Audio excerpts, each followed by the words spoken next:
जय महाकाल। माता दुर्गा की 5 महत्वपूर्ण मुद्रा जो आपको मैं बताने वाला हूँ और आपको समझाने वाला हूँ विशेष ज्ञान के विषय में, जिसके बारे में आपने अभी तक नहीं जाना है। आप दुर्गा सप्तशती पढ़ते हैं, आप माता दुर्गा की साधना करते हैं, लेकिन आपको बहुत सारे नियम नहीं पता होते, जिसके चलते वे साधना कीलित हो जाती है और आपको कुछ भी प्राप्त नहीं होता। आप बहुत लंबे समय से आराधना कर रहे हैं, लेकिन कोई भी बेनिफिट उसका आपको नहीं हो रहा है। आप लगातार कर्जे में जा रहे हैं, आप लगातार इतना ज़्यादा आपका जीवन गड़बड़ी में हो गया है। इतनी आराधना करने के बाद भी आपको कोई भी सफलता या फिर कोई भी विकास की दर प्राप्त नहीं हो रही है। ना ही आपके व्यापार में उन्नति हो रही है, ना ही आपकी घर की कलेश खत्म हो रही है, ना ही आपके जीवन में किसी प्रकार का कोई ऐसा परिवर्तन हो रहा है जिससे आपको प्रसन्नता हो, जिससे आपको सुखी जीवन जीना पड़े। तो आज इन्हीं चीज़ों के विषय में मैं आपको बताने वाला हूँ। तो देखिएगा, अपने जीवन में आप कभी भी उठते हो, अपनी नई दिनचर्या में आप कितने बजे भी उठ रहे हैं? 11 बजे उठ रहे हैं, 12 बजे उठ रहे हैं, या फिर 9 बजे उठ रहे हैं, 10 बजे उठ रहे हैं, या फिर सुबह को उठ रहे हैं 6 बजे या 5 बजे। बहुत से ऐसे होते हैं 4 बजे उठ जाते हैं, बहुत से 6 बजे, बहुत से 7 बजे। कितने बजे भी उठ रहे हैं, इससे कोई हमें मतलब नहीं है। अपने जीवन में आप कितना कार्य कर रहे हैं उससे भी हमें कोई मतलब नहीं है। लेकिन अगर आप अपने जीवन में कुछ नया परिवर्तन चाहते हैं और आपको ऐसा लगता है कि आपके जीवन में परिवर्तन होना चाहिए, संतुलन आना चाहिए, पैसे आने चाहिए, आपका व्यापार अच्छा होना चाहिए, तो उसके लिए आपको इन 5 मुद्राओं को करना होगा। ये 5 मुद्राएं आपके जीवन को बदल सकती हैं, आपके भविष्य को बदल सकती हैं, आपके गिरोह की दशा बदल सकती हैं, आपके जीवन की दशा बदल सकती हैं, आपके परिवार की भी दशा बदल सकती है। इतना मैं गारंटी में तो नहीं कहूँगा कि आपके सब कुछ बदल जाएगा, लेकिन इतना ज़रूर कहूँगा कि अगर आपके जीवन में 80% हानि हो रही है, तो वो 80% हानि जो है आपको परिवर्तित होकर के केवल 40% हानि ही रह जाएगी, अर्थात आधी हानि आपकी खत्म हो सकती है। इतना तो मैं गारंटी ले सकता हूँ। अगर आप कहें कि 80 के 80% हानि खत्म होनी चाहिए, तो ऐसी कोई दवा कहीं पर भी न बनी कि एक गोली खाने से पूरी बीमारी खत्म हो जाए। कुछ नहीं होता। अगर हम खा भी लेते हैं तो दूसरी बीमारी खुद ही जनरेट हो जाती है। तो इस चीज़ का विशेष ध्यान आप रखें। तो यहाँ क्या करना है हमें? पहली मुद्रा कौन सी ऐसी है जिसको करने से माता दुर्गा जल्दी प्रसन्न हो जाती है?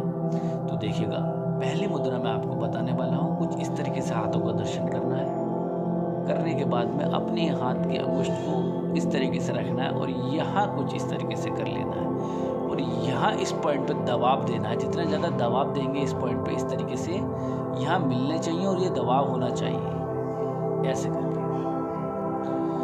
ऐसे करके जब आप रखेंगे तो ये माता दुर्गा की मुद्रा कही जाती है। कहा जाता है माता दुर्गा की मुद्रा कुछ इस तरीके से करने के बाद में ये माता दुर्गा जल्दी प्रसन्न हो जाती हैं और प्रभावित करती है माता दुर्गा को ये मुद्रा। क्यों? क्योंकि माता दुर्गा का विशेष स्थान माना जाता है यहाँ, इधर अंगुष्ठ के नीचे जड़ में, और यहीं पे कुंडली महाशक्ति का विशेष स्थान माना जाता है। तो हम इस तरीके से जब हम चारों तत्वों को अंतर्मुखी कर लेते हैं, तो इन चारों तत्वों को माता दुर्गा को समर्पित कर देते हैं। एक तरीके से अपने शरीर के चारों तत्व समर्पित हो जाते हैं और हमारा केवल और केवल अग्नि तत्व खुला हुआ होता है बाह्य दिशा में।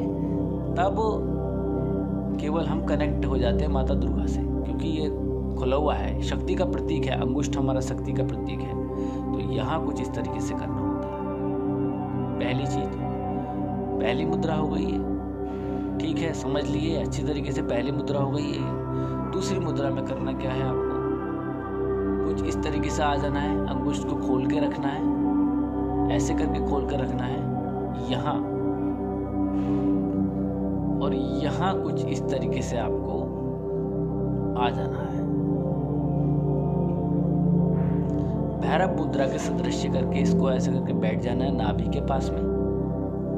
बैठने के बाद में आपको बहुत सी चीज़ों को प्राप्त करने की तमाम सारी क्षमताएं आपके अंदर प्रकट होंगी, आपके अंदर नए नए विचार उमड़ कर आएंगे, विषय वासनाएं उमड़ कर आएंगी, आपका जितना भी शरीर का असंतुलन है वो उमड़ करके एकदम से आपके बाह्य रूप में सामने आएगा। आपको किसी पे भी ध्यान नहीं देना है, केवल एकाग्रता के साथ में इस मुद्रा का अनुभव करना है और पाठ करना है। माता दुर्गा का मंत्र जप इसमें कर सकते हैं, माता दुर्गा का गायत्री मंत्र इसमें कर सकते हैं, दुर्गा सप्तशती के जितने मंत्र हैं वो उच्चारित इसमें कर सकते हैं। तो इस तरीके से आपको इस मुद्रा को करना है। तो दूसरी मुद्रा होगी। तीसरी मुद्रा आपकी कुछ इस तरीके से की जाती है। यहाँ पर ये अंगुष्ठ यहाँ लगाया जाता है और कुछ इस तरीके से की जाती है। इसको माता दुर्गा की नमस्कार मुद्रा के नाम से भी जाना जाता है और कहा जाता है इस मुद्रा को करने से माता दुर्गा का नमस्कार कहा जाता है। तो यहाँ कुछ इस तरीके से हम कर लेते हैं तो हम अपने शक्ति चक्र को, अपने मणिपुर चक्र को अंतर्मुखी कर लेते हैं और हम चारों तत्वों को अपने बाह्यमुखी कर लेते हैं।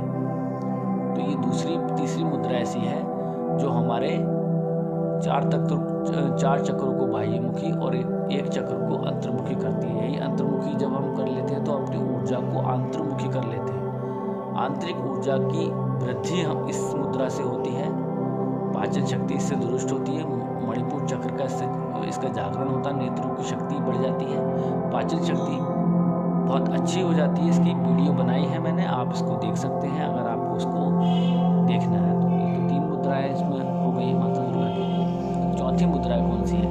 तो चौथी मुद्रा में आपको क्या करना है, यहाँ कुछ इस तरीके से करना है, अंगूठों को यहाँ रखना है और कुछ इस तरीके से कर लेना है। मुष्ठ मुद्रा इसको बोलते हैं। ये भी माता दुर्गा की मुद्रा मानी जाती है और कहा जाता है कि इस मुद्रा को करने से हम 4 तत्व को अपने अंतर्मुखी कर लेते 4 तत्व को हम अपने बाह्यमुखी कर लेते हैं और एक ही तत्व को अपना अंतर्मुखी करते हैं, जिसको बोलते हैं हम अग्नि। इसको बंद कर लेते हैं अग्नि तत्व को। तो यहाँ पर जब हम इसको करते हैं तो हमारे ये जो क्षेत्र है इसमें जलन मचने लगती है। इसमें जो है इतनी ज़्यादा जलन हो जाती है कि हम उसकी कल्पना नहीं कर सकते। जब अग्नि पैदा होने लगे तो समझ जाएगा आपकी मुद्रा ठीक दिशा में जा रही है। तो कुछ इस तरीके से इस मुद्रा को करेंगे। इस पे भी माता दुर्गा का विशेष मंत्र उच्चारण करना होता है। ओम तुम दुर्गाय नमः, ओम या देवी म सर्वभूतेषु दुर्गा रूपेण संस्था नमस्तस्यै नमस्तस्यै नमस्तस्यै नमो नमः। इस तरीके से माता दुर्गा के मंत्र जप कर सकते हैं। ओम ऐं ह्रीं क्लीं चामुंडाय विच्चे का जप कर सकते हैं। जो भी किसी भी देवी या शक्ति का आप जप कर सकते हैं। सवाल ये है कि वो माता दुर्गा से संबंध रखने वाली देवी हो, अलग ना हो। इस चीज़ का विशेष ध्यान आप रखें। तो कुछ इस तरीके से आपको करना है और करने के बाद में आपको इस साधना को करना है। तो माता दुर्गा की 4 मुद्राएं हैं, 5वीं मुद्राएं हैं जो मैं बताऊंगा। नहीं, 5वीं मुद्रा को सब वो लाइव पर बताऊंगा आपको किस तरीके से करना है, ताकि आपको धीरे धीरे समझ में आने लगे। तो मिलते हैं अगली वीडियो में एक नई मुद्रा के साथ में।